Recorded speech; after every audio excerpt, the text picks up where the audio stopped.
E aí, pessoal, tudo bem com vocês? Eu espero que sim. Como vocês podem ter visto, a temática de hoje é Leonardo da Vinci.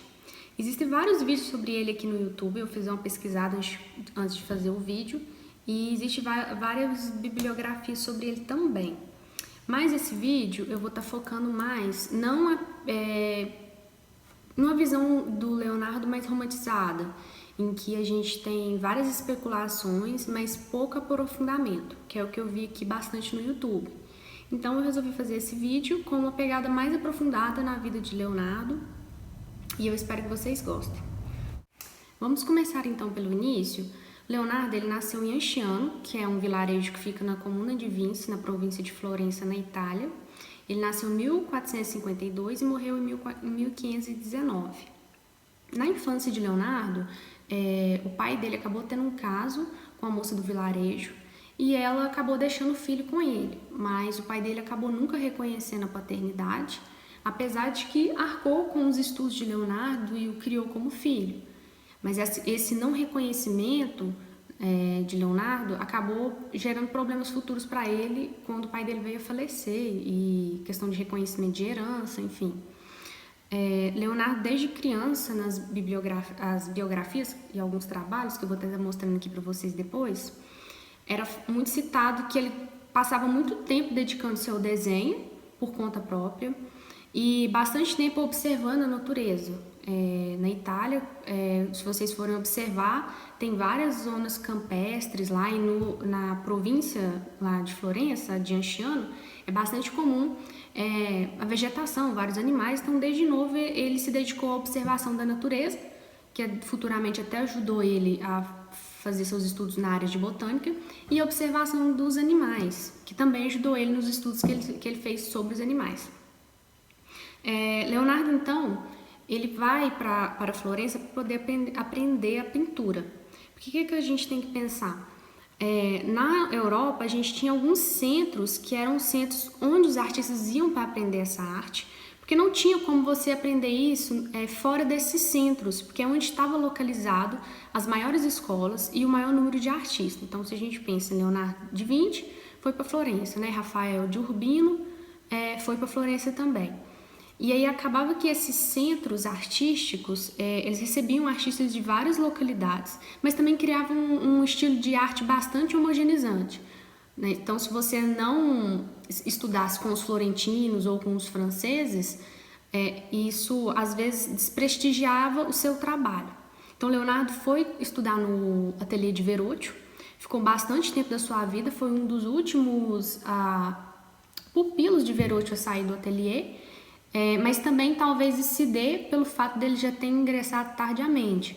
Muitos pupilos ingressam ainda na infância, ele foi ingressar com 17 anos. Então, às vezes por isso ele tem permanecido tanto tempo. Então, Leonardo fica em Florença, acaba por estabelecer seu nome lá, mas ele não fica muito bem conhecido porque ele acaba tendo uma fama de uma pessoa que atrasa as suas entregas. E essa fama perpetuou na vida dele, na carreira dele, até o final da sua vida. Não só depois que ele foi para Milão, quando foi para a França também. Ele começava a fazer os trabalhos e não terminava. E como que funcionava? O mecena, ou a pessoa que te contratava, normalmente era um mecena, uma guilda, ele estabelecia um contrato. Então você tinha um prazo para entregar. Às vezes você recebia 50% do valor combinado, ou o valor integral daquela encomenda. Então você tinha que cumprir com aquele contrato. E se você não cumprisse, você poderia até ser processado, que era o caso de Leonardo. Ele tinha, inclusive, muitas cartas de pessoas enviando para ele, cobrando as pinturas. Então, ele acabou ficando com essa fama. E não só isso. Ele acabou saindo de Florença também. E muitas pessoas especularam que ele saía porque Florença não era um polo tão interessante para ele, tudo mais, mas não foi. Talvez esse foi um dos motivos. A gente não pode pensar que um único motivo vai fazer uma pessoa desistir da cidade onde ela trabalha, ou um único fator histórico é o suficiente para explicar uma mudança que acontece na vida de alguém ou num evento histórico. São fatores que levam aquilo. E um dos fatores fortes foi porque estava tendo um grande movimento religioso em Florença naquele período de Leonardo, ali no século XVI, e esse movimento, que era guiado por Girolamo Savonarola, que era um monge católico que pregava muito a reforma da Igreja Católica naquele período, estava um movimento crescente conservador na Europa. Então, esse movimento chegou até a denunciar o Leonardo por sodomia, que naquela época você podia ser preso, né, se você praticasse a sodomia, e não foi uma só acusação, ele recebeu várias acusações ao longo da vida. Então, a gente pode pensar que foi um dos fatores, né, tendo em vista que a vida dele estava correndo risco, e ele acabou saindo de Florença e indo rumo a Milão. E é interessante a gente pensar nessa questão do Renascimento, porque existe essa idealização do Renascimento, não só na cultura pop, mas dentro da academia. A gente pensa que no Renascimento a gente está saindo do período das trevas e indo para um novo momento em que todo mundo é esclarecido, mas não é assim que funciona. A visão renascentista que a gente estuda na escola, que a gente tem, é uma visão de um recorte da Europa sobre uma determinada cultura. Então, se a gente tem essas pessoas esclarecidas que estão tendo mais acesso à leitura em latim, é importante a gente pensar nisso também, são um grupo de pessoas, não é a maioria. Então, o Renascimento, da forma que a gente conhece, é o Renascimento italiano florentino. Se a gente pega para estudar, por exemplo, o Renascimento em outros locais, como por exemplo Milão, que está ali próximo, ou a Holanda, são realidades totalmente diferentes. E a gente também desmistificar essa visão de que o Renascimento um dia dormi medieval, no outro dia acordei renascentista. Não era assim. Muito das coisas que aconteciam no período medieval se perpetuou, tradições, costumes, no Renascimento. Igual, por exemplo, o próprio Girolamo Savonarola queimou pintura, queimou livros e no final morreu queimado na fogueira. Mas queimar na fogueira, isso é tão medieval? Pois é. A gente teve, depois do século XVI, perseguições às bruxas, por exemplo, no século XVII. Então, a história não é linear, as coisas não vão acontecendo sempre em progresso. A história não é linear, então as coisas vêm e vão. E é importante a gente ter clareza disso quando a gente estuda os períodos históricos e os personagens históricos também, pra gente não ficar tipo, mas como que isso aconteceu? Mas acontece mesmo. Bom, então, mediante essas acusações, existem especulações que o Leonardo foi para Milão e chegou lá, ele enviou uma carta a Ludovico, e existe a especulação de que primeiro ele enviou a carta e depois ele foi para Milão. Mas enfim, a questão é que teve uma carta e nessa carta ele citava todas as habilidades que ele poderia oferecer ao Ludovico Sforza, que era o conde de Milão, na verdade era o duque de Milão naquele período. E ele citava a engenharia de guerra, que ele poderia desviar rios, que ele poderia ajudar na botânica, que ele poderia ajudar em peças de teatro. E por último, ele cita que em tempos de paz ele poderia ser um pintor. Isso acabou sendo muito curioso para quem estuda Leonardo ou para as pessoas que têm algum tipo de contato mais aprofundado com a biografia dele, porque a gente sempre tem essa preconcepção de que ele era pintor e ele tinha esse entendimento de ser pintor. Mas boa parte da vida dele ele dedicou mais aos estudos de engenharia de guerra, anatomia, entre outras coisas, do que à própria pintura. Tanto que hoje a gente tem menos de 20 pinturas assinadas ou reconhecidas como de Leonardo. E a gente pode pensar que, de certa forma, isso condiz muito com a documentação histórica em relação aos atrasos das encomendas, e não com essa figura pop romantizada, de que era um gênio, que produziu coisas demais, e que se deu muito no final do século XIX com o romantismo, que teve uma explosão de pinturas sendo atribuídas a Leonardo, e pessoas vendendo pinturas milionárias, falando que era dele, mas não eram. Muitas dessas pinturas eram dos leonardianos, mas vai ter um vídeo só sobre isso futuramente, então não vamos nos perder. Ludovico, então, contrata Leonardo da Vinci para trabalhar em sua corte, e quando ele chega lá inicialmente, ele vai trabalhar mais na produção do teatro, fazendo grandes espetáculos teatrais, utilizando até de estudos que ele tinha sobre os objetos para poder realizar isso. Ele adorava se vestir, roupas, tá bem apresentável. Sempre diziam que a barba dele estava muito bem penteada. Então ele gostava muito desse mundo da corte. Era uma coisa que ele não tinha em Florença. Em Florença ele tinha os banqueiros, os médicis. E lá em Florença ele tinha uma corte mesmo. E ele recebeu bastante atenção nessa questão. Só que a gente tem que pensar uma coisa. Primeiro, a carta dele falava mais sobre guerra, engenharia de guerra, e não sobre pintura. Por quê? Porque Milão era uma cidade muito militar. Os Ludovicos, eles viviam uma briga, tanto interna entre os familiares de quem iria suceder, né, o trono, como também externa. Tanto que o que faz Leonardo sair de Milão é uma briga quando a França invade Milão em 1513. Então isso faz com que exista um êxodo artístico em Milão, não só dos pintores milaneses nativos, como do próprio Leonardo, que se vê obrigado a sair de Milão, e ele acaba indo para Florença, voltando, e no final só vai conseguir asilo na França, né? Que foi quem entrou na briga com Milão. Olha para você ver, né? Fidelidade zero. Mas enfim, nesse período que ele está lá em Milão, uma das obras mais conhecidas que a gente pode pensar é no afresco que está em Santa Maria del Grazie, no refeitório monástico lá dentro da igreja, que ficou sendo mais conhecido, e depois teve até filmes sobre isso, né, do Dan Brown, não sei se vocês já assistiram, mas esse afresco, ainda em vida, ele começou a se deteriorar por causa da infiltração no monastério, dentre outras coisas. Hoje ele é considerado uma obra perdida de Leonardo da Vinci. Muitos pesquisadores, críticos não consideram mais que ela existe, devido a várias e várias sessões de restauração, e hoje é quase imperceptível ela lá no muro por causa dessas restaurações e essa degradação. E não foi possível removê-la, e olha que os franceses tentaram removê-la de lá, porque como ela estava diretamente no muro, se você fosse remover, você ia quebrar tudo, o muro, e acabou ela tendo que ficar lá.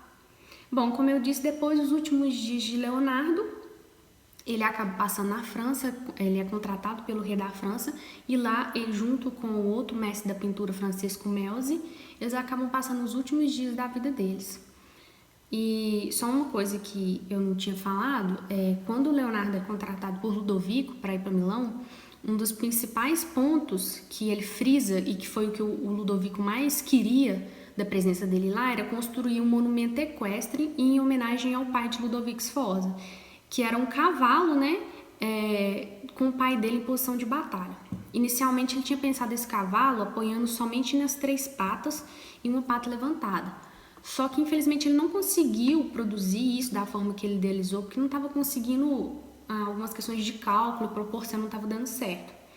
E ele encomendou bastante bronze para poder realizar esse cavalo, só que devido às guerras, Ludovico acabou utilizando esse bronze para fins de armamento. Então ele acabou perdendo essa grande encomenda, vários atrasos de salários, inclusive a gente tem vários registros, deixa eu te mostrar aqui. Esse livro aqui, que é uma das biografias mais conhecidas e mais atualizadas que a gente tem de Leonardo, aqui, para ver, depois eu vou mostrar mais um pouquinho. Tem várias cartas dele cobrando, né, o salário dele, porque não era só o pagamento dele, porque apesar que ele não tinha família, ele tinha vários estudantes. Ele não tinha um ateliê, ele tinha uma oficina, que lá se produzia pintura, escultura, apesar dele criticar bastante a escultura, pesquisas, ele dissecava corpos humanos lá, vindos de hospitais. Então ele precisava de ter o seu financiamento de acordo com o contrato, então ele não estava tendo esse tipo de coisa por causa desses investimentos pesados em guerras. Mas enfim, fechando então essa questão biográfica de Leonardo, eu queria chamar vocês agora para pensar numa coisa que, dentro da minha pesquisa que eu realizei quando eu estava formando na faculdade, que foi sobre Leonardo da Vinci, mais especificamente sobre os pintores que trabalhavam com ele, os leonardianos, é que existe uma dificuldade muito grande de falar desses grandes pintores. Se a gente pensar, por exemplo, Leonardo da Vinci, Van Gogh, Rembrandt, Delacroix, qualquer esse tipo de figura, esses tipos de personagens históricos muito aclamados, nós pesquisadores, historiadores, a gente tem uma dificuldade muito grande de trabalhar com eles. Se é difícil trabalhar com um pintor desconhecido, eu acho que com um pintor muito conhecido é mais difícil ainda. Por quê? Primeira coisa, a gente tem uma extensa bibliografia a respeito da temática, mas a gente tem bibliografia pouco confiável, porque acaba virando uma questão muito de especulação. Ele já é um personagem muito pop. Então, a gente tendo esse personagem na cultura popular, ele acaba abrindo muito espaço para achismo, para especulação, para muitas coisas que não são fatos históricos. Até mesmo eu vi no YouTube aqui, 50 fatos sobre Leonardo, 50 isso, 50 aquilo. Tá, mas que fatos? Muitos desses fatos, por exemplo, eram citados o livro de George Vasari, que dentro da academia hoje, ele é usado com bastante perspicácia, porque muito do que ele falou, gerar uns 80%, já caiu por terra, porque a gente tem outras documentações históricas, outros estudos que mostram que não foi bem assim, né? Mas o que eu queria frisar sobre Leonardo é a questão do gênio. Você já viu quando a gente vai falar de um pintor, principalmente dele, a gente, para elogiar ou para, não sei, endeusar, a gente usa o termo gênio. Porque Leonardo da Vinci foi um grande gênio.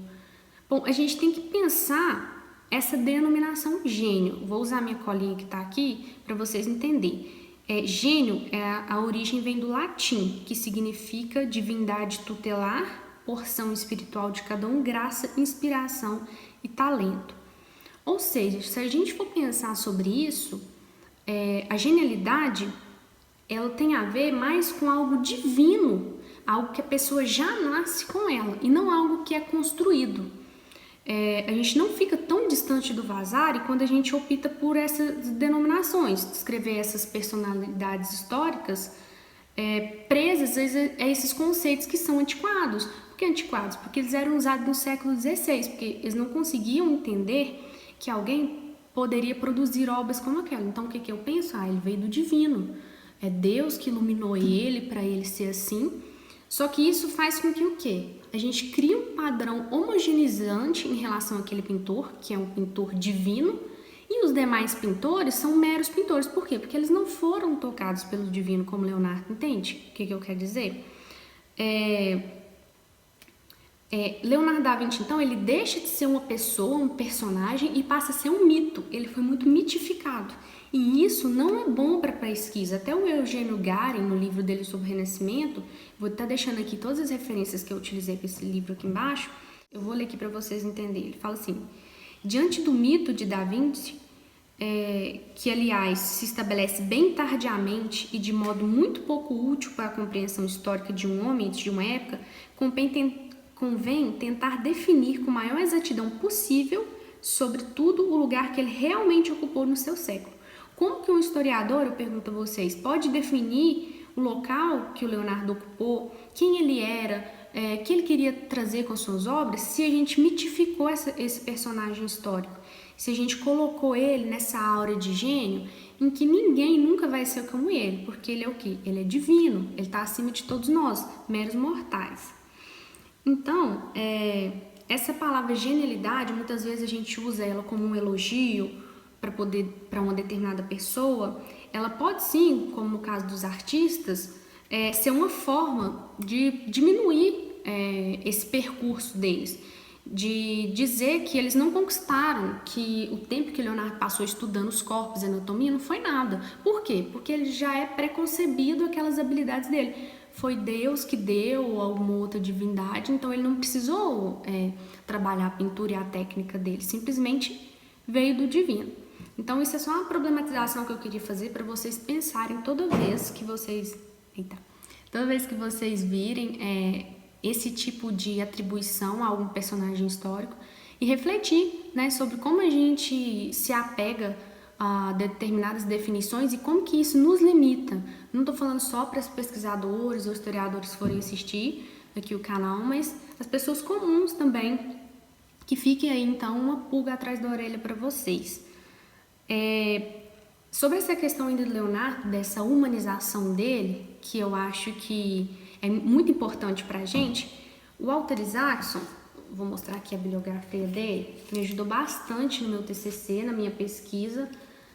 Ele fala o seguinte: o Leonardo quase não frequentava a escola, mal sabia ler em latim, que era uma coisa extremamente, como que eu posso dizer, errada, porque naquela época os grandes gênios sabiam latim. A língua vulgar, ela não era utilizada, o latim era a língua básica. Então ele não sabia ler em latim ou fazer conta de divisão. Sua genialidade era o tipo que somos capazes de entender, do tipo que tiramos lições, baseava em habilidades que podemos almejar desenvolver, como curiosidade, observação incansável, que é aquilo que eu falei no início do vídeo, que desde criança ele tinha essa questão de ficar observando os animais, observando as plantas, e depois disso essa curiosidade levou ele até observar os humanos por dentro, né? A anatomia, dissecação dos corpos. Esse gênio dentro de Leonardo, ele era humano e ele havia sido forjado da própria vontade dele e da sua própria ambição. Ok? Então, pessoal, vou falar agora de algumas curiosidades. Eu sei que vocês adoram curiosidades. Eu acho que é uma das coisas que mais move as pessoas a pesquisar sobre Leonardo. Então, eu elenquei aqui 4 para falar com vocês. A primeira é o vegetarianismo. Leonardo, a gente pode considerar ele um vegetariano, não restrito, né, que consumia ovos e leite, mas ele falava abertamente nos seus tratados. Ele tem um tratado da pintura, teve vários outros livros que ele escreveu, Códex, que foi compilado pelo mestre Francisco Melles, que foi alguém que trabalhou com ele, e ele falava abertamente desse vegetarianismo, porque ele não concordava com comer carne. Mas um adendo muito importante para vocês refletirem sobre isso. A Europa, naquele período, era muito comum que as pessoas não comessem carne. Quando eu digo Europa, eu digo Holanda, por exemplo. Eu tenho um livro aqui, posso até mostrar ele depois para vocês, que é Os Costumes da Europa no século XIX, que já falava o quanto era comum que as pessoas não comessem carne. Por quê? Porque não era todo mundo que tinha condição de pagar para ter essa carne. Então, normalmente as famílias comuns consumiam carne seca uma vez na semana. E peixe, isso só acontecia se as cidades fossem próximas ao mar, porque ele não chegava fresco o suficiente. A diferença de Leonardo é porque foi uma opção dele não consumir, então isso chamou atenção. Mas falar vegetarianismo, tudo, era muito comum que as pessoas não comessem carne. E quanto mais baixa a classe social da pessoa, poderia ser que na vida a pessoa nunca conseguisse consumir carne, por causa dos preços e a forma como essa carne chegava no mercado às vezes não era muito atrativa, porque não tinha os processos de conservação que a gente tem hoje. O outro ponto que eu separei foi homossexualidade. Foi como eu já tinha falado, ele foi acusado de sodomia. Leonardo nunca chegou a se casar nem a ter filhos, mas existe bastante especulação ao fato dele ser homossexual, mas ele nunca teve um parceiro que ele levou até o final da vida. Ao contrário, gerou especulações em relação aos alunos que trabalhavam com ele. Mas como a gente não tem nenhuma documentação, nem nas biografias mais recentes falando sobre esse tipo de relacionamento afetivo que ele poderia ter com alguém, isso só permeia a especulação. Então não é interessante a gente focar nisso, que eu acho que também é uma coisa que atrapalha muito quando a gente vai pesquisar sobre algum aluno que teve contato com Leonardo, que muitas vezes eles apagam esse personagem e focam somente no fato dele ter ou não ter tido um caso com Leonardo. E muitas vezes isso nem aconteceu, é pura especulação. E ateísmo. Muitas pessoas, pelo fato de Leonardo ter sido uma figura esclarecida, os consideravam ateu. Mas isso é extremamente difícil você dizer que alguém no século XV ou XVI era ateu. Essa concepção é quase impensável para o período deles. A religião ela estava na política, ela estava com o controle dos bancos, ela controlava tudo. Como as pessoas se vestiam, o que as pessoas comiam. Então, você pensar que ele conseguiria separar Deus da religião, que são coisas distintas, e ter esse pensamento ateu, isso é muito complicado. Antes do século XIX, é muito difícil a gente dizer que alguém, antes do Iluminismo, no 18, é muito difícil a gente dizer que alguém era realmente ateu da forma que a gente entende o ateísmo hoje, no século XXI, e pode ser muito anacrônico. O que a gente pode falar é que ele questionava a igreja, questionava as regras, se questionava. Mas dizer isso ateísmo, não acho correto. E, por último, a treta dele com Michelangelo, que o Giorgio Vasari foi uma das primeiras pessoas que falou sobre isso, depois a gente viu alguns relatos. Não sei se vocês sabem, eu vou até fazer um vídeo sobre Michelangelo, mas ele era uma pessoa considerada intratável, não tinha amigos, também era homossexual, mas nunca teve um parceiro assim fixo. E o Leonardo da Vinci diz que por relações de inveja do Michelangelo para com o Leonardo, eles acabaram tendo conflitos. Dizem que o Leonardo chegou até a dar um soco no nariz de Michelangelo, por isso que ele tinha o nariz quebrado. Outras pessoas dizem que não foi o Leonardo, foi briga de rua mesmo, porque ele era bastante conflituoso. Mas no fim eles nunca se beiraram, eles chegaram até a trabalhar juntos numa competição de afresco, mas o Leonardo acabou abandonando esse trabalho na época, como muitos outros trabalhos que ele abandonou ao longo da vida. Bom, para finalizar, vou mostrar para vocês aqui um dos vídeos, para quem tiver interesse, melhor, dos livros, para quem tiver interesse em aprender mais. Esse primeiro aqui, que vocês podem ver, eu vou deixar o nome do livro e o autor. Tá aparecendo? O meu produtor de imagens aqui fica me corrigindo, gente. É Leonardo da Vinci, ok? Aí ele falou que é assim. Tá dando pra ver, né? Do autor Isaacson. Essa biografia foi escrita em 2017, publicada. O autor Isaacson, ele utilizou dos códex do Leonardo que estava espalhado pelo mundo, os tratados dele. É uma das biografias que eu considero mais minuciosa. Mas atenção na hora de ler, ele é um biógrafo, não um historiador. Então, tenhamos então um olhar mais técnico de historiador, principalmente para as observações e juízos de valor que ele faz. Porque às vezes não pode ter um rigor muito acadêmico. Se vocês querem um livro dele com mais rigor acadêmico, tem esse aqui, do Leonardo da Vinci, que foi feito pela Abril Coleções, Grandes Mestres. Tá até bem marcado aqui, porque ele também me ajudou bastante no meu TCC. O interessante desse livro é que ele faz bastante análise de pintura. Então, por exemplo, nas primeiras 33 páginas é a vida de Leonardo e as outras páginas todas são analisando seus desenhos, suas pinturas, numa linguagem mais técnica, mas totalmente entendível. Outra biografia que a gente tem dele aqui é do Martin Kemp. É uma biografia mais antiga, menos atualizada, mas tem o seu valor. Não pense que um livro é mais antigo ou mais atualizado que ele não vai ter algum valor para sua pesquisa. Ele pode agregar bastante. Não tem muito o que dizer, como eu falei, ele é mais atualizado. Muitas coisas do que ele falou, o Isaacson falou também. Porém, o Martin Kemp, ao contrário do Isaacson, eu sinto que ele faz menos juízo de valor também. Ele acaba sendo mais intuitivo, mais objetivo. E por último, tão conhecido, um dos primeiros biógrafos de Leonardo da Vinci, um dos mais famosos, Kenneth Clark. Tá dando pra ver aqui? Ok? Também me rendeu várias observações no meu TCC. O ruim é que eu deixei para ler o Kenneth Clark no final, quando eu já tinha lido todas as outras biografias. Então, eu fiquei um pouco frustrada quando eu fui ler ele. Porque, além de vários juízes de valor, ele defendia muito do que hoje a gente tem de concepções de Leonardo como algo muito divino, ou algumas observações que eu não concordo, vêm dessas primeiras observações do Kenneth Clark. Mas isso foi na época, ele foi um dos primeiros, então a gente tem que levar isso em consideração também. E é isso, pessoal. O vídeo ficou grande, eu tenho ciência disso. Os outros vídeos vão ficar tão grandes quanto esse, vocês podem ter certeza. Porque a pegada do canal, como vocês vão perceber, é uma pegada mais aprofundada. Para ajudar mesmo a galera a estudar, a pesquisar, a compreender.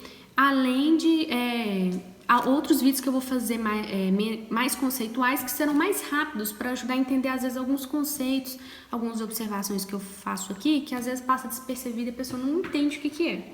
Então é isso, eu peço para vocês, para deixar o like, para se inscrever no canal, ativar o sininho para toda vez que eu postar o vídeo vocês receberem notificação e escrever nos comentários qual outro pintor que vocês querem ver aqui, ou escultor também, e qual temática relacionada à arte que vocês querem aprender. Se vocês tiverem alguma dúvida também de alguma coisa que eu falei, vocês podem deixar nos comentários que eu vou estar respondendo, ok? Muito obrigada por ficarem até o final comigo desse vídeo e até a próxima!